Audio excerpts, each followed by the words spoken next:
Did you know that some loves are not meant to be, but some melodies are meant to be sung, even if no one else can hear their true meaning?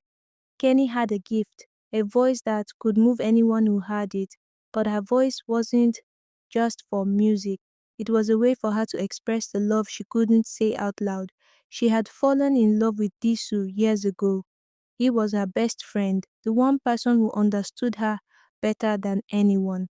But to him, Keni was just a sister, a constant in his life. His heart belonged to someone else, and yet Keni continued to hold on to that love, even though it was never returned. Every note she sang carried her unspoken feelings. She hoped one day Disu would hear them, even if he didn't realize it. Then came Karim, a man with a life full of promise. He had everything: wealth, power, and influence. He had heard of Kenny's voice and was captivated by it. He offered her a life she couldn't have dreamt of: fame, luxury, everything she could want. But there was one thing that Karim didn't have: Kenny's heart.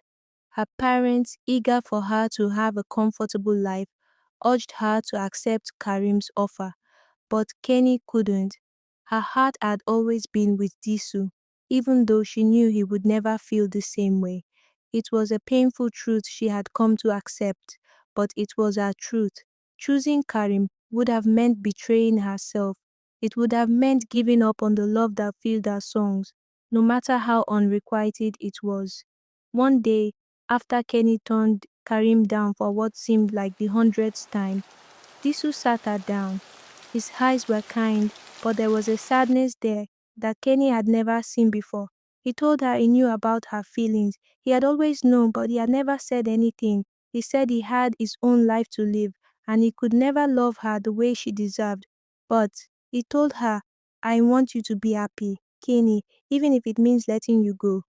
Kenny felt her heart break, but it also gave her clarity. Disu wasn't the one who was going to fulfill her dreams or love her the way she longed for, but he had given her the one thing she needed: the freedom to be herself.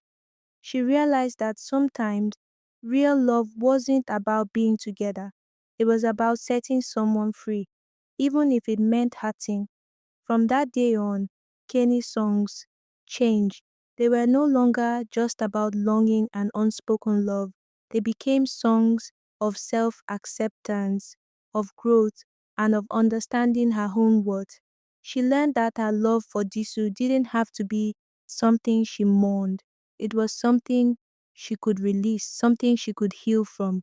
Her music became her way of finding peace with herself, and the world began to see her not just as a talented musician, but as someone whose heart had found its own rhythm. Sometimes the most beautiful melodies come from the deepest heartache, and sometimes letting go is the only way to find yourself.